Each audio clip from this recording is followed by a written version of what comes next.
freaking first cut. Golly. Welcome to the First Cut Podcast. I'm Rick Gehman, and this is your recap episode for this week's Travelers Championship. Joining me to break it all down, Greg DuCharme is here. Greg, hello to you. What's going on, boys? What a week. Get that out of the way. But I'll tell you, Rick, from our conversation last night, it didn't quite go the way we thought. A lot more possibilities were left on the table with the performance in the last group. Some good, some bad, but got a little bit interesting for a while there. Keegan wobbled, but he did not necessarily fall down. Kyle Porter is here. KP, happy Sunday. Happy Sunday. I don't know what scenarios you presented last night, Greg, but I think this always felt like Keegan was going to win. That was our prediction, but Right. we were just kind of ruling out the field with some numbers. You know, how many guys what would they have to shoot to get in the mix? And it seemed like, 25 was kind of the number. I guess, was there a point today where you didn't think Keegan was going to win? The closest, Greg, was when Keegan was in his bogey stretch and Cantlay had a putt for birdie. He didn't make it, but that was a potential two shots away. Yeah. Before Keegan hit his, before Cantlay hit his tee shot into 16, and then he had a real close birdie look at 17, and it kind of felt like something could happen because Keegan was, he was fighting hard, but Cantlay let some slip for sure. Can't believe that. Wow. My God. Okay, well, we'll get to that in a second. Let's just go through this because I know, and it is warranted this time that this is going to end with a Ryder Cup conversation. So Keegan Bradley It might start with wins for the sixth time on the PGA Tour thanks to a Sunday 68, 2 under. He goes out in 3 under. Makes birdies at 11, 12, and then starts to wobble. Bogeys on 13, 14, another on 16, but had built a big enough cushion to capture victory. And it was not super close, KP. This was essentially a Keegan coronation on Sunday, a 3-shot victory over Zach Blair and Brian Harman, his closest chaser. Yeah, I thought, one, it was an awesome victory. I think one of my takeaways is that Keegan I said this on HQ, Keegan has become, I think for the first 5 or 10 years of his career, he was a little AJ Pierzynski, where you love him if he's on your team and you really don't like him if he's not. That's a good one. Right. And I think we've made the transition to him. I think Keegan's really likable. And some of that was the New England story. Some of it was, I was even thinking about today, the Zozo last year. Remember when I think he called his wife or his family or something, and he was crying into the phone. And to me, he's becoming a very endearing character in a way that if you would have told me that had happened when he was 25, I would not have thought that was kind of the way that it went. But go ahead. The whole New England thing is fraudulent, by the way. You don't just okay. Here we go. You don't get to adopt I feel the same way about the quote New England unquote Patriots. You do not get to adopt an entire region and say they are yours, right? That's not how this whole thing works. However, I still find Keegan to be very endearing. I think that there are a lot of guys that didn't come back from the anchor ban. And the timing of the anchor ban was the worst possible timing for him, right? We talked about this a little bit, I think, last night, Greg. If it happened 10 years earlier, it's probably a different story for Keegan. If it happened 10 years later, it's probably a different story for Keegan. But to get a rule change at that moment in your career was jarring. And you can see it in his results. I love that he's back. I love the fire. I love the nerdy, and he's super paranoid out there. I love all of that. Real quick, what year was the anchor ban? Was it? Okay. What, 14? I'll find out. I think it was 2014. If it wasn't, it was 16. But one thing on the region, Rick, I question New England, while it is made up of multiple states, it's certainly smaller than California. And we talk about home state in California all the time, and sometimes these guys are a long way away from LA where they grow up and Riviera. So I think the point Agreed. It's all fraudulent. Wow. I mean, what this is like a whole other podcast, I think. The anchor ban was announced in May 2013, implemented January 1, 2016. 2016. Yeah, I mean, that's a big. So I guess a lot of guys started, like Webb Simpson maybe in 2014 after it was announced, started looking for alternative options because they had that lead time going in. So it wasn't like, one day you do it, the next day you can't. But look, I think this is Keegan's hometown event, even though he's from a different state. It's the closest event, the only event anywhere nearby. And it's a big deal for him. And the fans in the area know it. He went to school in, I guess it was a colonial state. So we'll watch out for a technicality. But still close by. So look, that was really cool. But to the endearing part, this is a guy that wins his very first major and then has it all taken away. He went from a really good putter to team no putt in a very short period of time because of a rule change. And that it's a complete change in style. It's not like he could never putt and could just made it on ball striking alone and still couldn't putt. I mean, he was a really good putter, and then it's taken away. And I think people resonate with that. I know I certainly do, because he kept at the grind, kept working hard, kept trying to find a new way, a better way. And now he's got 6 wins on the PGA Tour. It's a pretty big deal. A lot of the conversation, KP, will be, okay, he won, 12 years ago, and then the anchor ban, like that. We've already had that conversation, but let's just let's reset this. This is 2 wins in his last 16 starts, a Zozo and an elevated Travelers Championship. There are a lot of guys who would trade their last 16 starts with Keegan Bradley's last 16 starts. A lot of them. So let's spin this forward. Obviously, there are playoff implications. He's going to be 5th. That's right. 5th in the FedEx Cup standings when he wakes up tomorrow. He's going to be 10th in the OWGR, and he's going to have a very good chance of making the Ryder Cup team. He's going to be 10th in the OWGR? Pretty sure that's what I saw. I'll confirm that. That's crazy. I thought it was a little higher, but I could be wrong. I was already wrong about the Scottish Open. Sorry, no, you are correct. 17th. Okay. Still, I mean, here's the thing. So last week at the U.S. Open, Rickie got all the love because he's Rickie, right? And deservedly so. But I think that Keegan's story, it's the same. It's a lot of the same story, right? Where you kind of go away, not go away. It's not like these guys are like, they didn't lose their cards, right? They were really good. They just weren't playing at a level that they had previously been playing at. And to grind your face off like that for 10 years. I mean, Keegan didn't win from 2012 to 2018. And then he didn't win from 2018 until this season.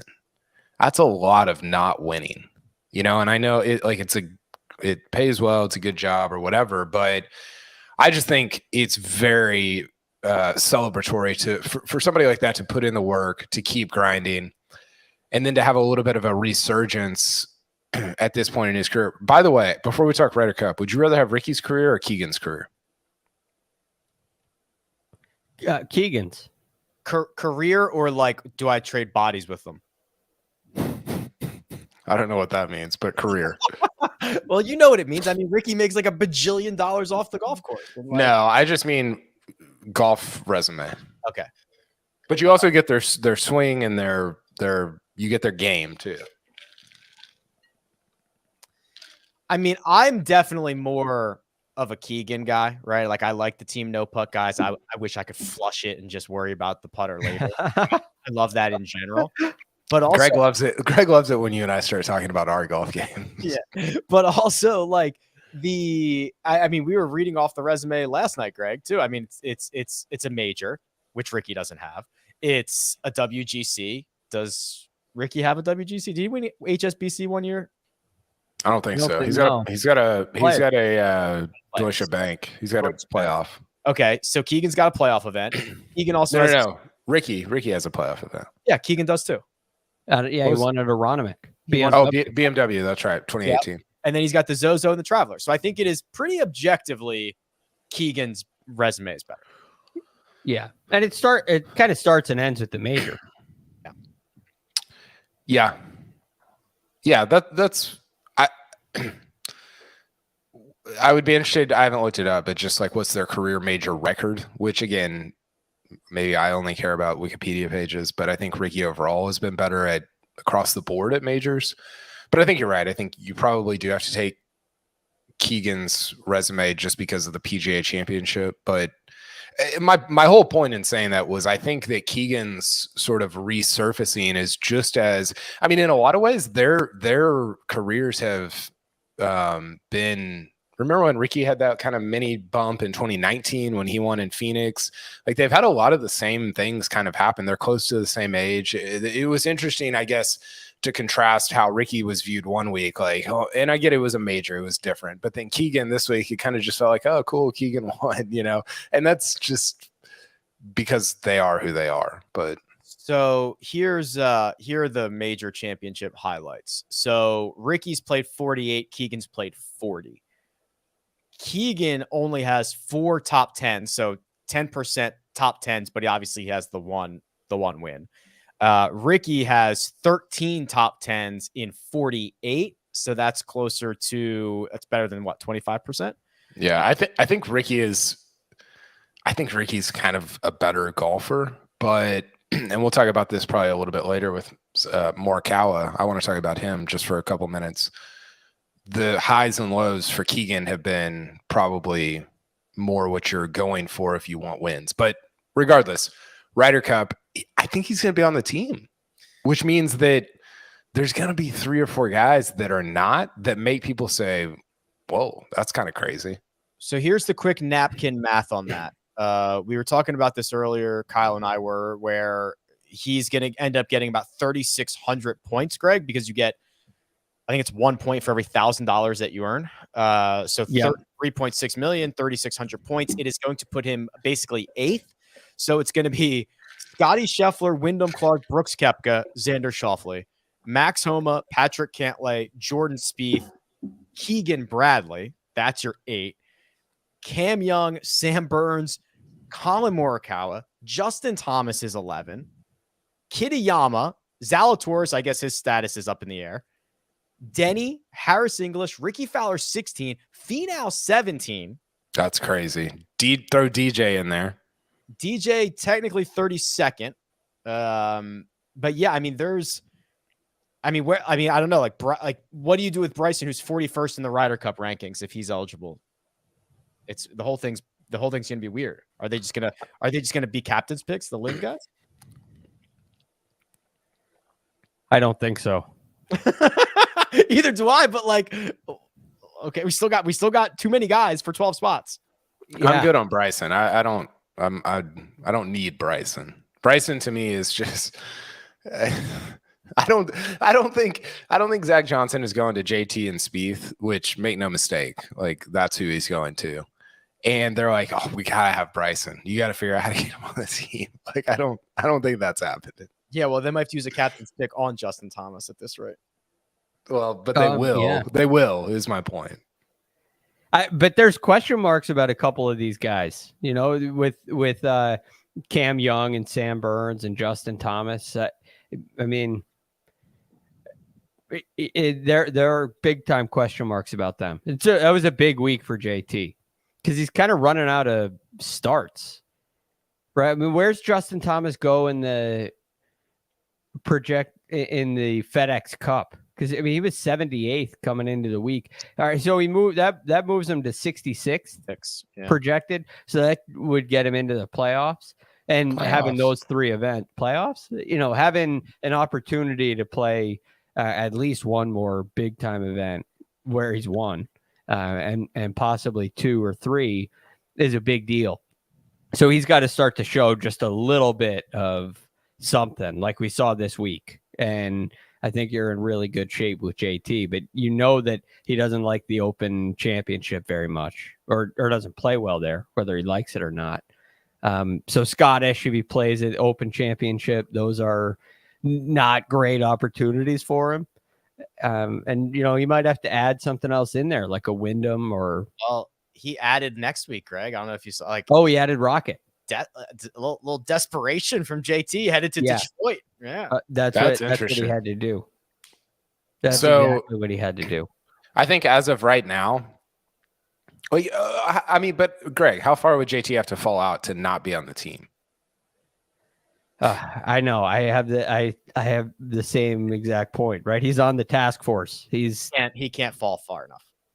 I think there's so much equity built up that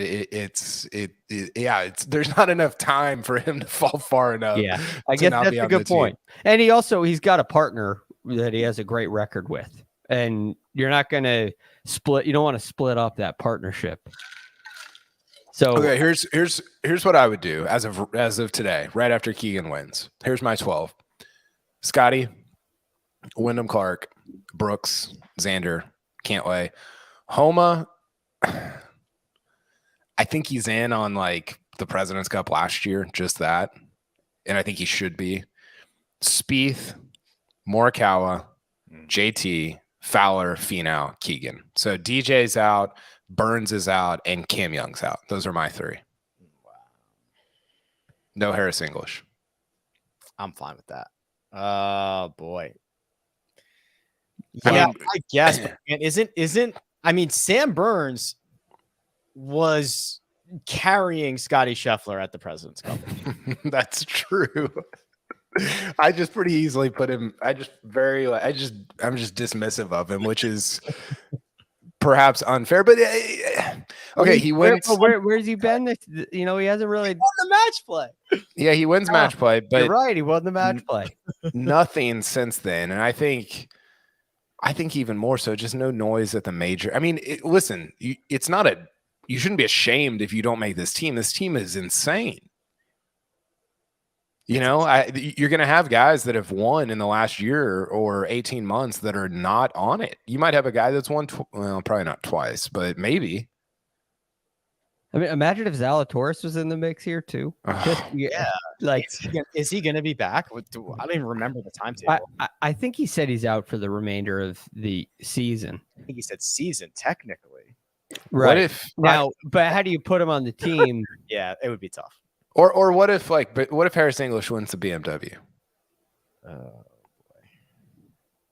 I mean, what if Michael Block gets a captain's pick? Yeah, that's if the problem would be Harris English winning the BMW and now you have to use another. Now you've got to use a captain's pick on like Patrick Cantlay too. Like it's gonna be that would be tough. Okay, so beyond, I don't think DJ is going to be on the team because unless he wins the Open. Right. Mm-hmm. Or you could have. I mean, I think Spieth and JT are just on it. Like, are we positive about Homa and like Rickie and Finau? You could get away with not Rickie, not Finau. I think you'd catch a lot of heat for no Homa. He's fifth right now. He hasn't played that great over the last, since Players or since Riviera? It's like 2 months to go. He's like an automatic qualifier. I guess that's unfair. He finished T8 at Quail Hollow, T9 at Colonial. He just hasn't done it at the majors. T6 at the Players. So he's okay. But I think the one thing, Kyle, to your point, is even in those events, he grinded out great finishes. They're ready. It's not like he's playing great. I think even by his own admission, right? It's a very professional T8, a very hardworking T8 and T9 in those two events. So he's got to get some things turned around as well, but he's way up there. It's gonna be hard to leave him off. Yeah, no, I agree. The point is, I think Keegan Bradley is probably going to be on this team, and I think he deserves it. Like that's a really cool story. He loves the Ryder Cup possibly more than I do, which is seemingly impossible, but appears to be a reality. And it'll be fun. It'll be interesting to see him on the team without Phil if he does end up making it. But I think that's a cool thing for him to potentially have played his way back onto the Ryder Cup team at an age where, you don't. If guys are making the Ryder Cup team at that age, it's because they're like DJ and they've had a career where they're staying basically as a top 20 guy in the world. And Keegan has not been that guy. And so to play all the way back up in there is pretty awesome. Yeah. So 6 PGA Tour victory and probably a Ryder Cup spot coming in just a couple of months. We're going to get to the rest of this board, but quick PSA, that putter, the Odyssey versus Jailbird that Keegan is using, Wyndham, Clark, Rickie Fowler. You need to go to your local secondhand sporting goods shops, your local flea markets, your local pawn shops, and see if you can find this thing. The last handful of auctions that have sold on eBay are $600, $800. This one, who someone just put the long super stroke grip on, it was sold for $3,000 today. Why? Because they're not available and people think it's magic. It's a 10-year-old putter. Can't find it. Is this the same one that Rickie was using? Yeah. Have you ever putted with it? Okay, I've got a confession. We probably need to go back to your Regions take, by the way, Rick, before the end of this podcast. But I don't really the putter thing to me, I don't know. Maybe I'm just not a gearhead. Maybe I'm not good enough. But a putter to me is just, it's more to me about how much the thing weighs and how it feels in my hands than like the ball coming off the face or whatever. I would argue you're not bad enough. So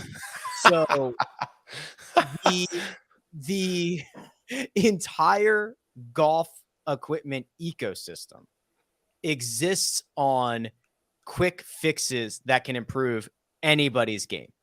Every commercial on Golf Channel. My dad lives in a 55 plus community with 27 holes. His buddies have a new driver every week because they see something that's like, oh, I can get the whole ecosystem exists on this one. This is the reason I'm not putting well. I don't have the right putter. Give me the one that Rickie Fowler has and Wyndham. That's the whole thing. So it is actually the fact that you're above it is good. But maybe the argument against that is why would pros ever change? But your rebuttal, which I know this is what it's going to be, is that it's all mental. Like they're just trying to mentally get into a different space. For sure. Yeah. Okay. So I would say it's about actually the fit of the putter, and in that, how well you aim it. So how does it look when you set up over the ball? If you feel like you're aimed at the right edge, the style of putter, the look of the putter, the aiming lines on the putter, those affect your ability to aim it. And you can hold 3 different putters and aim them in 3 different spots. You're trying to aim them all at the right edge. So when you get the right putter in your hand, or a putter that sets up square to your eye, all of a sudden it becomes a whole lot easier. You don't have to adjust in motion. You set up where you think you're going to set up and roll it down the line. So those are really big. That's a really big deal. For someone like JT who misses to the right more frequently, there's a significant bias of missing putts to the right. It's like a one-way miss for him. There are putters that can help solve that a little bit, right? They get a little more face balance putter, and the putter face doesn't open quite as much in the backswing, and it can help with that issue. So there are some real technical things in it. It's not like the forgiveness of it the way it is with the driver or something. Like it's not adding speed per se, but it has a lot to do with the way that you line it up. The weight that you feel is a huge thing, to your point, Kyle. and also the style, the way it's weighted in the head, how much the face is rotating. So technically. It's interesting, and it kind of gets at what I was talking about a little bit. Yeah. Well, guess how many people who are buying these on eBay who are going to be fit for that putter? 0. Exactly. Yeah, and Rick, that's the golf ecosystem. It's not.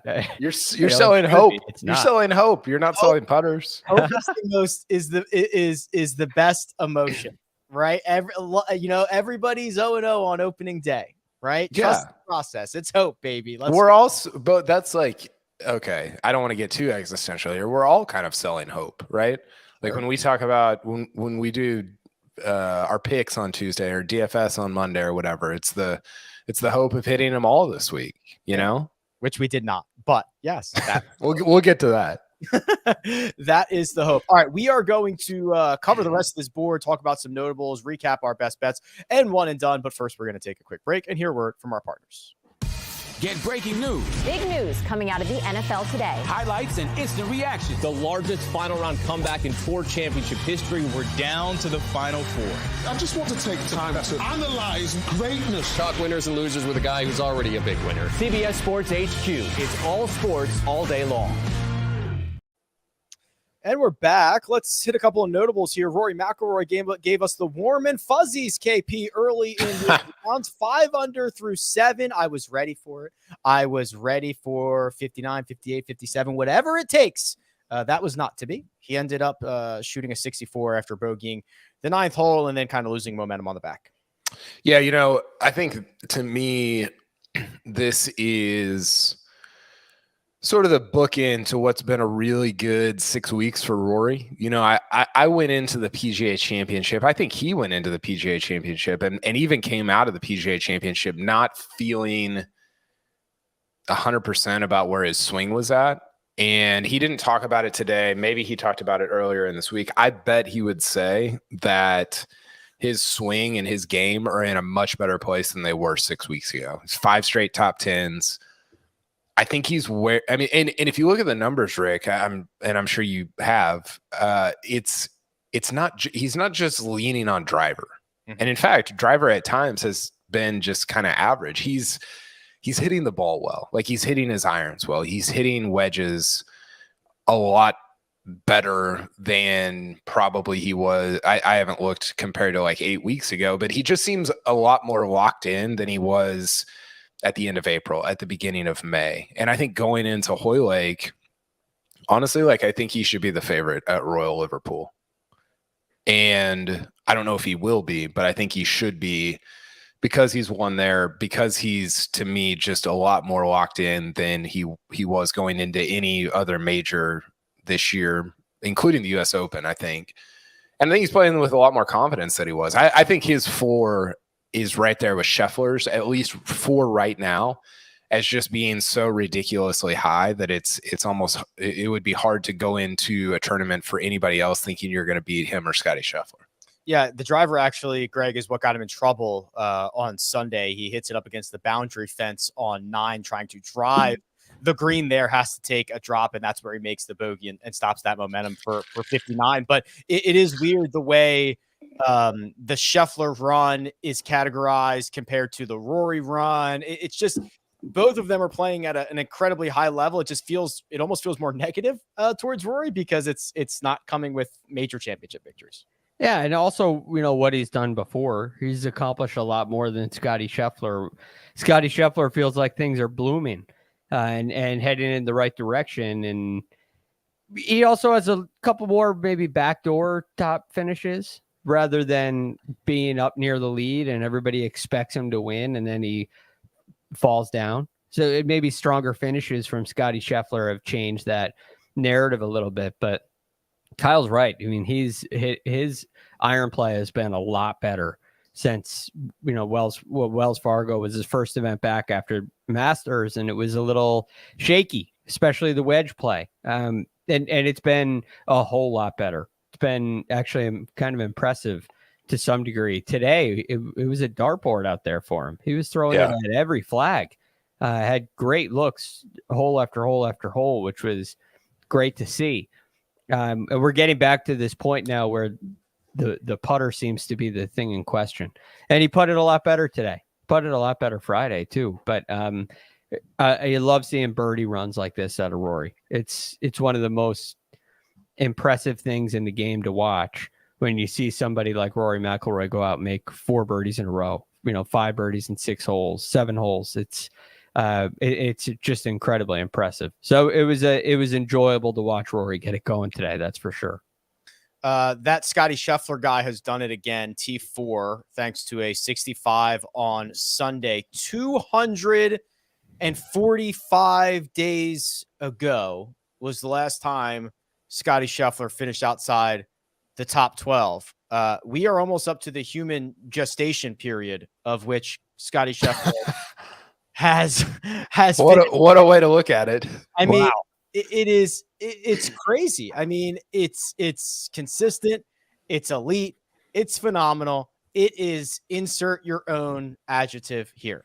You'll be happy to know that I know that he finished T45 at the CJ Cup. That was the last time he finished outside the top 12. That's right. October 23rd, 2022. Hasn't even done it this year.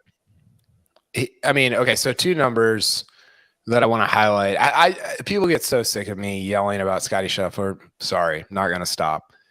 One is he's now finished inside the top 5 from tee to green in each of his last 10 starts. Rick, is that easy to do? It's almost impossible. I would have told you it was impossible, but he just did it. Well, with no wins, that's when it becomes impossible. Well, he won the. He got the players. His players in his last 10 starts. Yeah. Oh, it is. Okay. Yeah. All right. So one very, very impressive win.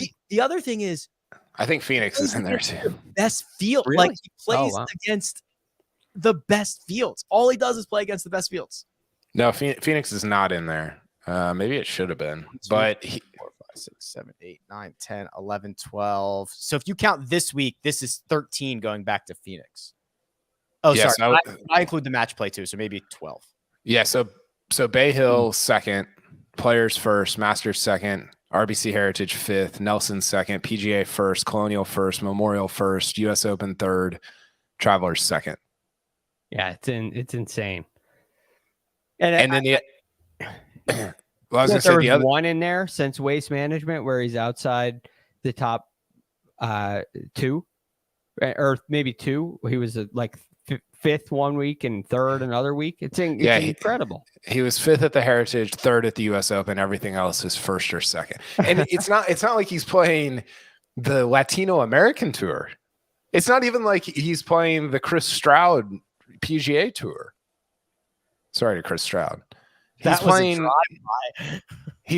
the 100 best players in the world every time he tees it up. It's unbelievable. And then the other number that I want to highlight, he has lost this year, Rick, to 66 golfers. It's what percentage is that? Is it like 98% of golfers he's beaten? I'd have to go back and look because all these tournaments have different. I mean, it's Phoenix has some are 156, some are 78, some are yeah. But so I will go back and get that percentage at some point. But he might lose to fewer than 100 golfers this year, which is probably again. I would have to go run the numbers. Might take me a while, but like that would almost have to be the whatever the amount of golfers he loses to in a season might be the lowest amount since Tiger. So how about this? Jamie Kennedy just tweeted this at me. In 2000, Tiger played 22 events. He lost to 68 guys. Okay, that's amazing. So hold on. But what's Scottie at? Scottie's played 15 events. Yeah, and he's lost 60 to 66. So he'd have to basically win out 7 in a row. He could win out. He could win out. He could. But if he finishes, I mean, he might have 7 third-place finishes, and he's only going to add 14 golfers to that tally.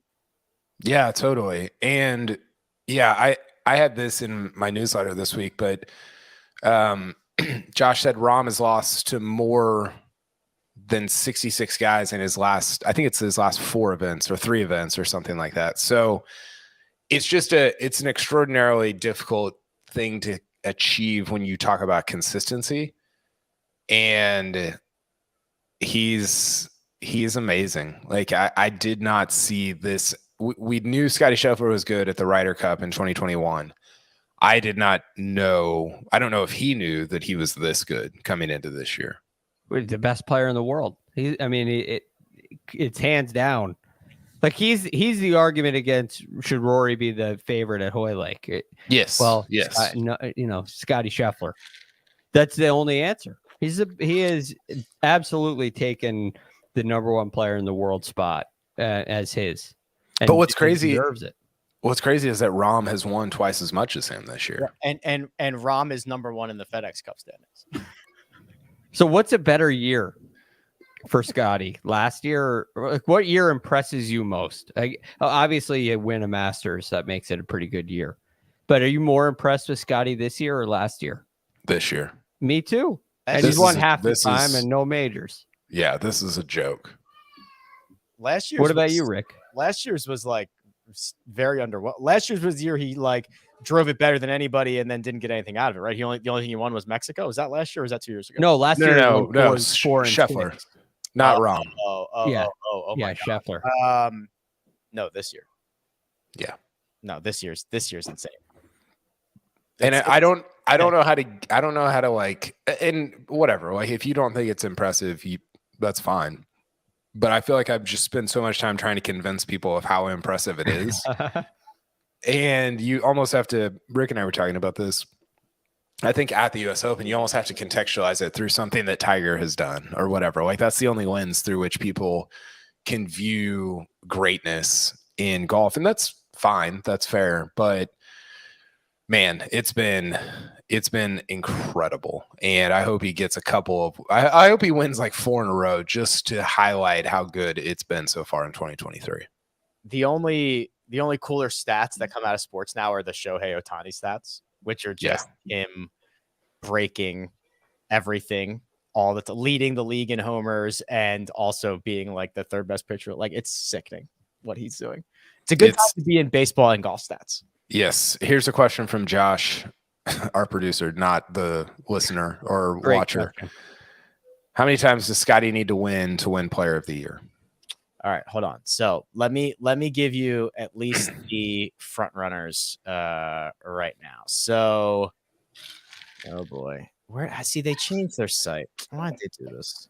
So Rahm's got 4 wins in a major. Yeah. So Rahm won Tournament of Champions. He won the Masters. He won Riviera.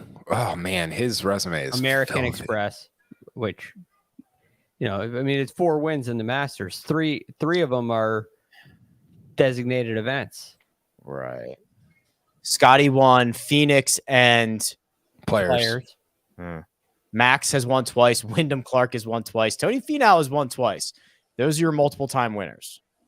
So I think without a major, Scottie is well above anybody with 2 wins. Wyndham Clark could but is he well behind Jon Rahm because he doesn't have a major, Greg?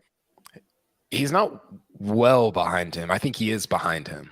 He's 2 wins. He's definitely behind him. 2.5 wins if the major counts for 1.5. What's a Players Cup for? 1.25? 1.25, yeah. So he's one. So he's what, a quarter? 2.25 behind. He's got to win more than 4 times. What if he doesn't win a major? What if he wins the BMW Championship and the Tour Championship and the FedEx? Yeah, that was going to be my question to Greg. So he ends up at 4. Yep. I think if he matched, I think if he matched Rahm and maintained this level of play, I think you could give it to him. I don't think you could give it to him if he didn't, unless he wins the Open if he wins the Open, I'm in. Like, give it to him, whatever. It's fair at that point. Yeah, but otherwise, I think he has to win at least 4, and even then, it's a little. I mean, Riviera, Augusta, Kapalua, American Express is, but that's like real. Those are real wins. That's not. faking it around there. So yeah, I think he has to win at least twice in the playoffs or win the Open. One other thing to your point. When in 2019, when Rory won Player of the Year over Brooks, now perhaps some of that was personal preference, like who you like a little popularity context. You think? But a lot of the players mentioned the top tens and the consistency that Rory showed throughout the year. So maybe that helps Scottie. Yeah, sure. Me too. I always come up with reasons for my own stupid opinions after the fact as well. I thought about that, Rick, during the US Open. I was like, you know what? I think we all just like what we like and we try to justify it in retrospect. Yes. Like I was thinking about that with LACC. It's like, Humans. oh, I just want to like it. Like personally, I am saying I want to like it. So I'll come up with reasons to convince you of why you should like it. And then if people in the media like it, then everybody else is like, oh, well, I hate this thing that he likes. And I'm just going to come up with reasons for that. Correct. Yeah. It's all just a circus. That's human nature. I don't think that's limited to golf or voting for the PGA Tour Player of the Year or anything else. I think that's and I think a lot of people are actually, Greg, I think we've talked about this a little bit with DFS stuff on Thursday. Whatever you hear first is often what you go with, right? So we talk about this in DFS where if I was Keegan Bradley is a great play this week and he's the first round leader, I get credit for that, whether he finishes 65th or not. Absolutely. Right. So any pick. And it's not even where they end on Thursday. It's if you see that name, they could be the first off 1 under through 1, and you're getting credit right away. Yeah, it's amazing. See, I told they've played 4 holes. I told you. It's amazing. I knew this was coming. Chez Reavie, maybe we should have known that was coming. Cheesecake Chez Reavie finishes in a tie for 4th with, oh boy, Scottie Scheffler. Patrick Cantlay was not his day. KP, a 1/71. That might have been good at LACC. Not going to get it done on Sunday around TPC River Highlands. Yeah, tough Sunday for him.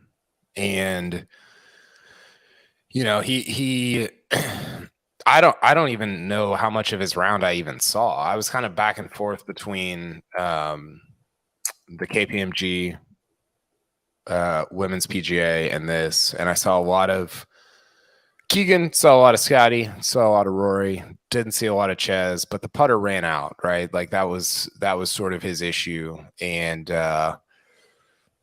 he lost almost 3 strokes to the field with the putter on Sunday. So, you can't get into a duel with ball striking Keegan Bradley and when you're Chez Reavie and lose 3 strokes to the field. So tough Sunday, but good finish for him. Good overall. It was there for him if he wanted it. Mm-hmm. This was the putter. This is what we talked about yesterday, Rick, when, it's a 2-horse race. You have Keegan and Chez seemingly, and Chez was leaning real hard on the putter. And today the opportunities were there. He hit it well enough, but you think about it, he needed to shoot 3 under par for a playoff, 4 under par to win. It was absolutely there for him. I mean, he missed 2 par putts inside of 7 feet. He had a good look on 1, on 3, on 6, on 9, on 15, on 17. They're all of those except 1 are inside of 10 feet. So a couple of those fall, or he makes a couple of those like he had earlier in the week, and this looks very different. But that's what happens, right? Putters, it's hard to lean on that for 4 days. Well, I was going to say, I think when you lean on your ball striking and the heat gets turned up on Sunday, it's more of there's more stability there than when you lean on your putter and the heat gets, there's just more variability, obviously with putting in general. But I think especially on Sunday when you have to really rely on it, it's a very difficult thing to do. And he didn't make his first birdie until 14, which is not how you win a golf tournament at TPC River Highlands. 13 holes too late for your first birdie. Quickly, KP, I think you were trying to get to a Collin Morikawa conversation here. Is that a true statement? Oh, we talked about it a little bit on Thursday. He had shot, I think, 73 on Thursday. Came back with 74, 63. 74 on Thursday. Okay, 63 on Friday. His numbers don't make sense to me. We've talked about it a bunch. Data Golf says he's having the best scoring year of his, or at least the best strokes gained year of his career. And yet the thing that I didn't think would ever happen to him has happened, which is that he's become inconsistent. He's finished in the top 30 at all three majors, but he's missed the cut at 4 elevated events. And there was the reason I brought it up is because there was some conversation around him today on Twitter about Ryder Cup, which he's going to be on that team. To me, he would have to be an injury or something that kept him off that team. But I didn't envision him becoming this inconsistent. This was the spot, Rick, of his first ever miscut as a pro back in 2020. He had gone a year without missing a cut, and he finally did when they restarted it in 2020. I think Travelers was the third event, and he missed the cut there. And his calling card early was like, oh, he's so consistent. He's so consistent. He's so consistent. And if he putts, he wins. Like, that was the only thing. But he's become inconsistent. Like, he's become up and down from tee to green. And I don't know what to make of all of it. And I know we talked about it for a while on Thursday, and you didn't really know what to make of it either. But it's just something that I'm very intrigued by kind of going into the back half of this year. I think I'm generally, Greg, unbothered by it. I think that he'll make a bigger deal out of it, just kind of like he did of his. He honestly made a bigger deal out of his last year than it should have been. He's very critical, in my opinion, on himself. But I think it's just been kind of a timing issue. The rounds, he's got great numbers. The rounds can be really good. I mean, he goes out and shoots like the best round of the day on Friday this week, but he had punted it all on Thursday. I think it's a little bit of timing, luck. And I'm generally not concerned about this. I'm not concerned about it either. I mean, you haven't seen. Now, the one thing that's worrisome is if he is overly critical and, those events early in the year that he may feel like he should have won, like Kapalua. Maybe that kind of sticks in his head and it bothers him, but it shouldn't bother him. The performances, it seems to be there. He hasn't had a really good putting week. That's the thing. Like, he hasn't made any big moves since Kapalua. He gained over 4 strokes putting. He hasn't had a week where he gained over 3 at all for the rest of the season.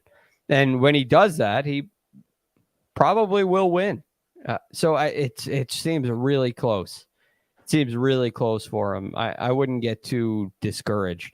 And you got to have him on the Ryder Cup team. You need a little bit of accuracy on this team, which you actually have. And that's what's going to make it look a lot different than Paris. If the Europeans set it up where accuracy is a big advantage like they did in Paris, having a guy like Collin Morikawa on your team will be a big advantage. You think having Collin Morikawa would be more advantageous than having Bryson and Phil paired together like they did in Paris? Yes. Yes, I do. Who came up with that pairing? Hey, boy. Maybe this will work. Just like Phil, honestly, if Phil probably came up with it. For sure. That's probably true. All right, gents, we are going to do our recap of the bets, recap of the one and done, and we will get out of here. But first, we will take a quick break and hear a word from our partners. You gonna start the engine sometime soon, Erica?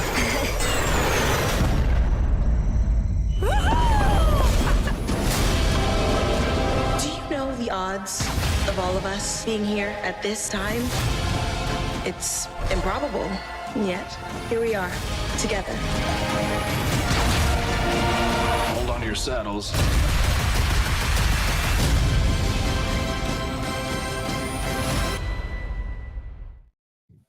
And we're back.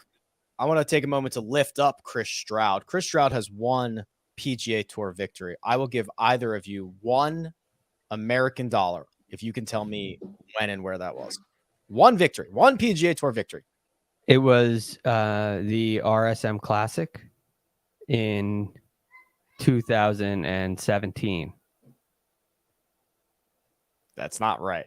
The year is right, which is pretty good. Wow. It was not the RSM Classic. I think he won Puerto Rico. Oh, no. Thanks, Rick. He won the 2017 Barracuda. Close. All right, you're close there, Kyle. In a playoff over Greg and Richie Werenski. Greg, how'd you forget that one? That was when Spieth was doing Spieth things at Birkdale. Yeah. That's why I forgot about it, right? Right. The greatest. I wasn't, because I wasn't watching. The greatest day in golf Twitter history. Yes, that's right. Oh, man. 44 points because the Barracuda does the wonky Stableford scoring. So there you go. He actually lost in a playoff at this event, the Travelers, in 2013 to Ken Duke. Full circle. All right. Bets. Josh, show me the board. We were horrible. Last week, I think we got them all right. This week, we got them nearly all wrong. Highlights for us: Corey Connors, top 30, cash it. Patrick is finding his winning ways. Eric Cole over Justin Suh.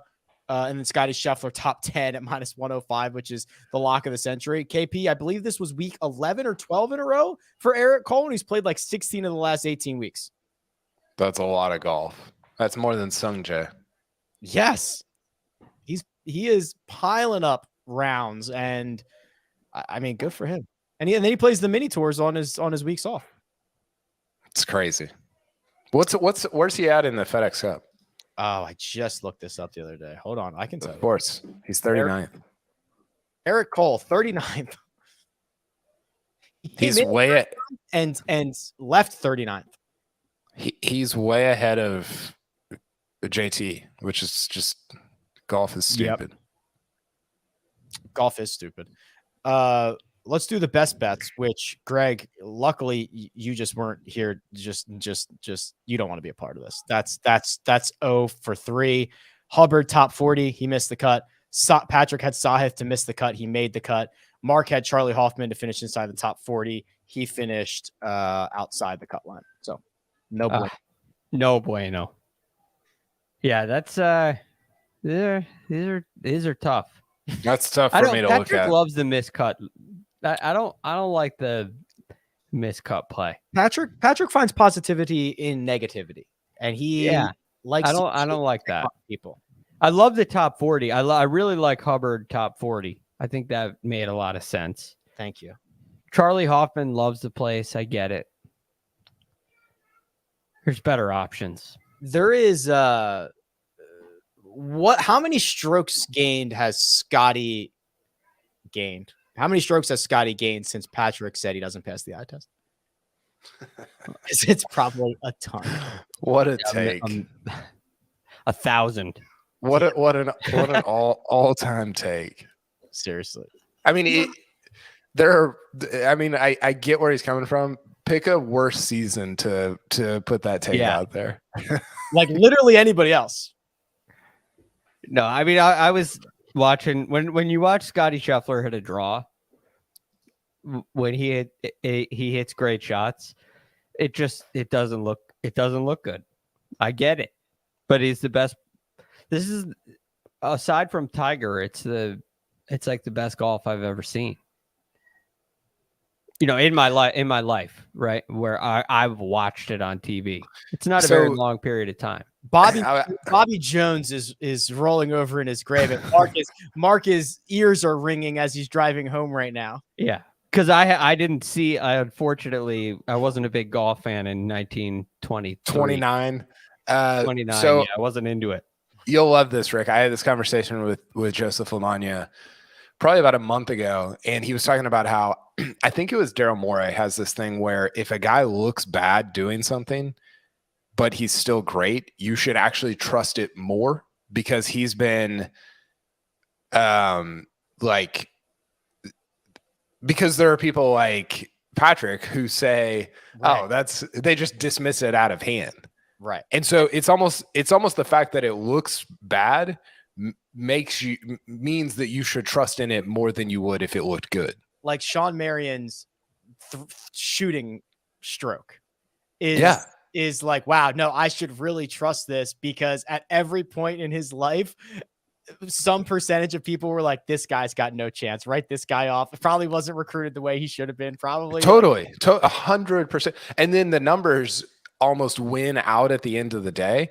And that person has been pushed back against at every point. And he's gotten to where he is because he's that good, and you should trust in it more than you otherwise would. I think it's a great point.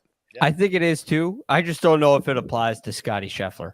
I mean, he won as a junior player in Texas. He won like 96 tournaments. Imagine how much he would have won if he had a beautiful golf swing. Well, I think in golf, it's less so, because your score is your score, right? Yeah.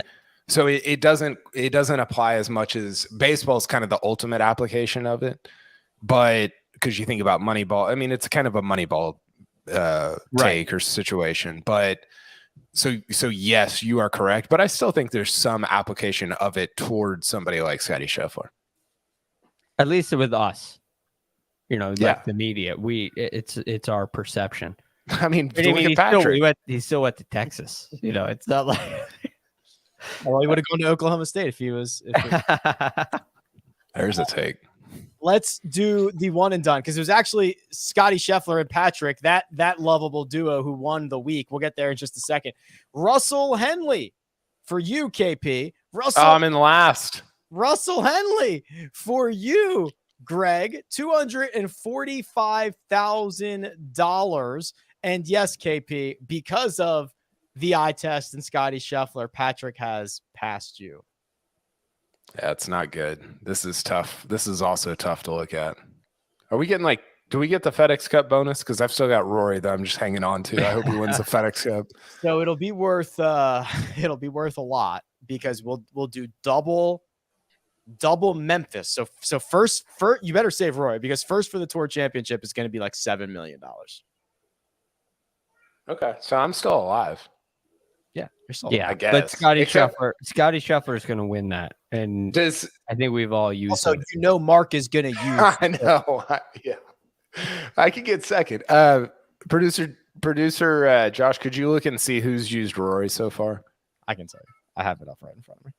So here, who has used Rory? Rick, Patrick, Sia, and the fans. Everybody else has them available. Okay, so Greg, me, and Mark, and Kyle M. Correct. Yeah, I'm planning on using him at the Tour Championship. Maybe Eric Cole can sneak into the Tour Championship, and I could use him. There's a chance I don't have anybody in the Tour Championship. I've burned them all.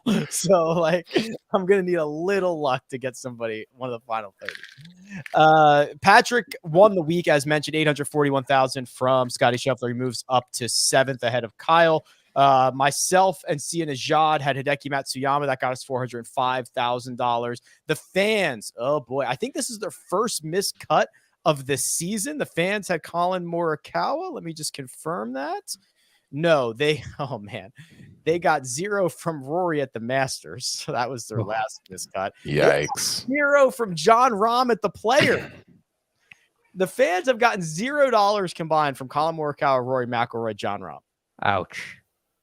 Yikes. Still, I've gotten $0 out of Collin, and they're still beating me. Well, by the way.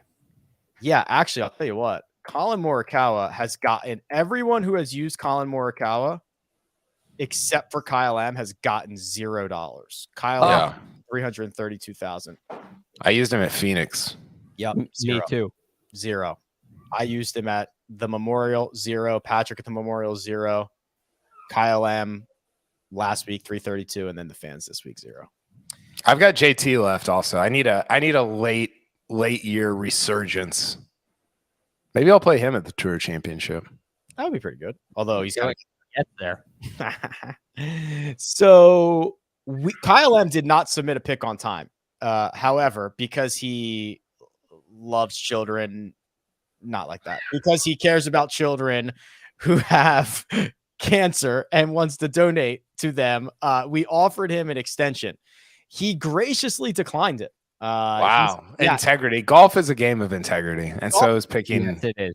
Yes, golf is a game of integrity, and he said, "No, I've missed the deadline. I do not want any special treatment. I'm going to take the L here." He actually did tell me, and I forgot to look this up. He was going to use Harris English, so he kind of, T60, so that's fine. So he did not really miss out on anything. He's better off without the extension. Good karma for Kyle M. He gets the 0, keeps Harris English, remains in second place. Harris could be a valuable piece coming up in the next couple weeks too. Nobody's used Cam Smith this year. That's interesting. Well, I did last at the US Open. Oh, really? So did I typed in Cam, not Cameron. My bad. Sia and the fans. Yeah, I'm sorry. I botched that. Spoiler. I'll be using him at the Open, I'm sure. Yeah, same. I gotta start using guys that are not eligible for the Tour Championship for the FedEx. Yes. Yeah, Cam Smith, just plug him in right now. Mark used Sahith, which I thought was a little cheeky. Use Sahith at an elevated event with all the guys that he thinks he has in the holster, and I thought it was a little cocky. And he got $47,900. So I'm pretty happy with that. The holster is, you get what, 3? You have 4 big events, and with the Open and the ability to use live guys, there's like 3 events left where you got to really use heavy hitter. Like you're saving guys for 3 events now, maybe 4. Yeah, I got to go through my I don't even know. I got to figure out who I'm using for those 4. Right. Hey, producer Josh, will you pull up this comment from 621 from Paul, the Bills Mafia man? Says, Kyle, are you humiliated? Yeah, I want to address this. Kyle, are you humiliated? No, I'm not. I know what I'm good at, and it's not picking one and dones or figuring out best bets. I'm still going to tell all the fans to pound sand because we have fun with this, but no, I'm not humiliated. This guy means this seriously. He's not joking. So no, Paul, I'm not humiliated. Hashtag Bills Mafia, hashtag pound sand, says Kyle Porter. Gents, we are headed to Detroit next week. Rocket Mortgage Classic. It is actually, I believe, the best field that event has ever gotten. Real quick, we could probably talk about this a lot, but I think there's been a little bit of a trickle down here, Greg, where obviously the elevated events are getting big fields too, but the combination of that and the only 70 making the playoffs have gotten some of the non-elevated events to have better fields as well. This is the best field in Rocket Mortgage history. It's only 5 years, but it's true. JT adds it because he's on the outside looking in. Like we are, even the non-designated events are getting pretty solid. They've been filled with great stories so far this year. I'm very curious to see how it all plays out in the end here, as there's so much up in the air with the schedule and the format and what it's going to look like. But I think we've learned that even without a great field, you end up getting great tournaments and great storylines. And those storylines allow guys who aren't playing in designated events to, really move their way up the FedEx Cup board. And when you play all your golf the way like Scottie Scheffler does against the best players in the world, if you don't have your game, you're not going to gain very many points. And so now you gotta add some other events. It also seems like a lot of guys are starting to get a little fatigued. I'm curious to see with the Open Championship and the next couple weeks leading into that, what that looks like. Because it seems like some guys are like John Rahm is a great example. Is he just tired from the year that he's had already? I mean, we read off the resume, but the last couple weeks haven't really been great. So I'm very curious how that all plays out. But I am excited for the Rocket Mortgage. It's going to be a great tournament. Any final thoughts for this week before we get out of here? Anything we have missed? Don't play elevated events the week after a major. And also, yeah, the elevated events the week after a major can pound sand. How about that? Or before. Well, they're going to, yeah, it stinks. It just, I mean, it's like you get so lost in you're still talking and thinking about the major when the elevated event starts. And that's just, it's hard. There's so many, all these different organizations are just so incentivized differently. And it's just, it's hard to make it all work. You know, in video games where you could turn off player fatigue, have we considered that yet? Just run these guys out 50 times a year. I feel like that would be better. I don't know. We'll have to talk to somebody. All right. Well, that'll do it. The First Cut pod will be back on Monday in like 12 hours. No, that can't be right. In like 20 hours. The First Cut pod will be back Monday, Tuesday, Thursday, Friday, Saturday, Sunday. Big thanks. Producer Josh does all the hard work behind the scenes. That right there, Greg DuCharme. You can find him on Twitter at The Real GFD. Kyle Porter at Kyle Porter CBS. And you can find me at Rick Run Good. This has been The First Cut. We'll catch you next time.